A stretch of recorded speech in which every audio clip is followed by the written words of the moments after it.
بسم اللہ الرحمن الرحیم۔ اسلامیات مرکزی تعلیمی بورڈ کے آفیشیل چینل پر آپ کا استقبال ہے۔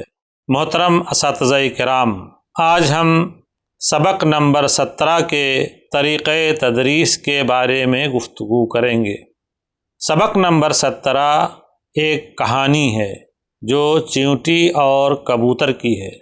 اساتذہ کرام سے گزارش ہے کہ اس کہانی کو پڑھ لیں اور کہانی کے انداز میں بچوں کے سامنے بیان کریں۔ اس کہانی میں ایک کبوتر اور چیونٹی دونوں گہرے دوست ہیں، اور کبوتر ایک پیڑ پر رہتا ہے اور چیونٹی اس کے جڑ میں اپنا گھر بنائے ہوئے ہے۔ ندی کے کنارے ایک دن چیونٹی چل رہی تھی کہ وہ پھسل گئی۔ کبوتر نے دیکھا کہ چیونٹی کی جان خطرے میں ہے۔ اس نے اوپر سے ایک پتا گرا کر کے اس کے پاس گرایا اور چیونٹی اس پر سوار ہو گئی۔ اس طرح سے اس کی جان بچ گئی۔ کچھ دنوں کے بعد کبوتر پیڑ پر بیٹھا ہوا تھا۔ ایک شکاری آیا اور اس کا نشانہ بنا رہا تھا۔ چیونٹی نے دیکھا کہ اس کی جان خطرے میں ہے تو اس نے شکاری کے پیر میں زور سے کاٹا، یہاں تک کہ اس کا ہاتھ ہل گیا اور نشانہ خطا کر گیا۔ اس طرح سے کبوتر کی جان بچ گئی۔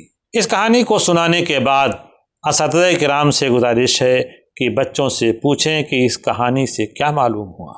بچے جو جواب دیں اس کی تصحیح کریں اور یہ بات بتائیں کہ اس کہانی سے بات معلوم ہوتی ہے کہ احسان اگر کوئی شخص کرے اس کے احسان کا بدلہ احسان ہے۔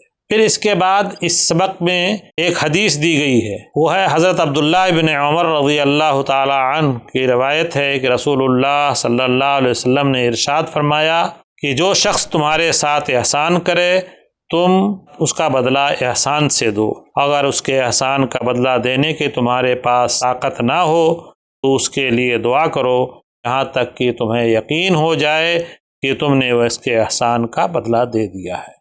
اس حدیث کو سنانے کے بعد پھر بچوں کو عملی کام دیں کہ اپنے دوستوں کے احسان کا بدلہ، یا اپنے گھر میں اپنے بھائی اور عزیز و اقارب اگر کوئی گفٹ دیتے ہیں، کوئی چیز دیتے ہیں، تو اس طرح کی چیزوں کو کہ احسان کا بدلہ وہ کس طرح سے دیتے ہیں، کوئی واقعہ اس طرح کا نوٹ کر کے لائیں یا سنائیں کلاس میں۔ تو اس طرح سے کہانی اور اس حدیث کو اس سبق میں ہم پڑھا سکتے ہیں۔